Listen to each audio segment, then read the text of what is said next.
So great to meet you, Julie. I love Hysteria. Congratulations. Thank you. Oh gosh, thank you. That's really nice of you. It was so good. I was like, I only want to watch one episode so I can save it for spooky season, and I couldn't stop myself. I binged it in one night. It is so good. Oh, that is thrilling. I am bad at watching myself, so I will only speak to you from the experience of doing it, which was a blast and scary and challenging because I'm very easily frightened.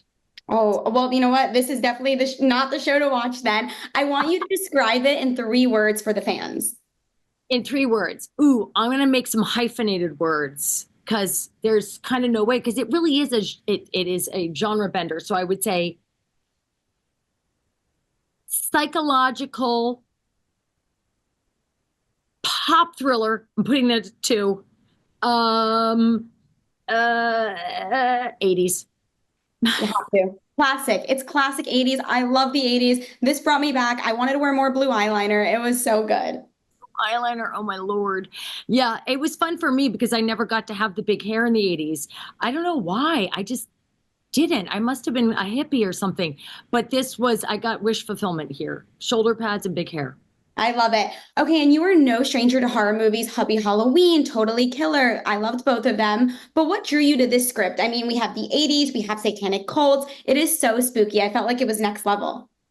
I it wasn't the scariness of it that drew me at all because like I said, I'm easily scared. It was the idea of playing a mom who is not what she seems to be at all. I love Claire Dunphy and I got to play her for 11 years. But Claire, it's what you see is what you get, and that's what's delightful about her. Linda is a one dark creature. She looks like she's one thing, but by the end of this season, boy, you will be surprised. Even more surprised than you were after 6 episodes. So that was just a fun acting challenge and exciting to sort of subvert the expectations of me as an actress and to ask those questions about what does it mean to be in a bubble where you start believing crazy things. And you said you were not a fan of horror or scary movies. So what do you do at the end of the day to kind of like shake it off and decompress and get out of that mindset from filming? Oof.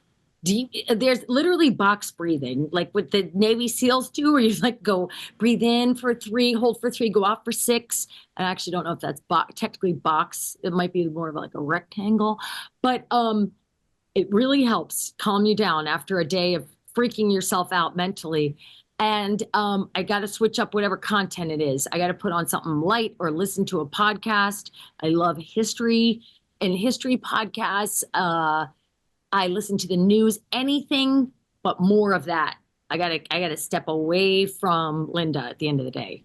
Yeah, like a little calm app situation happening just to decompress.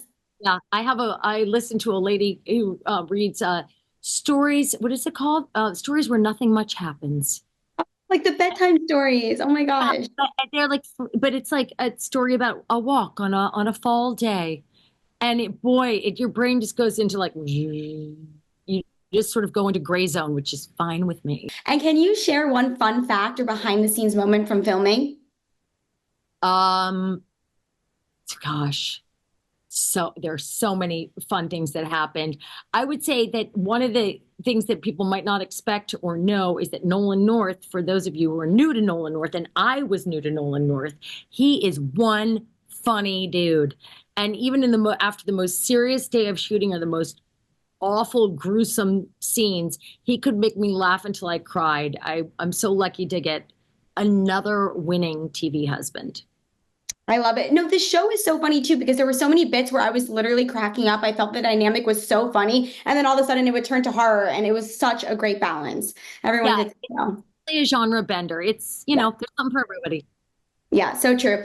Do you have any pre-filming rituals, like anything you have to do before you get on set, like superstitions, anything like that? Gosh, I don't have any superstitions. I do always try to talk to the crew first thing in the morning, though.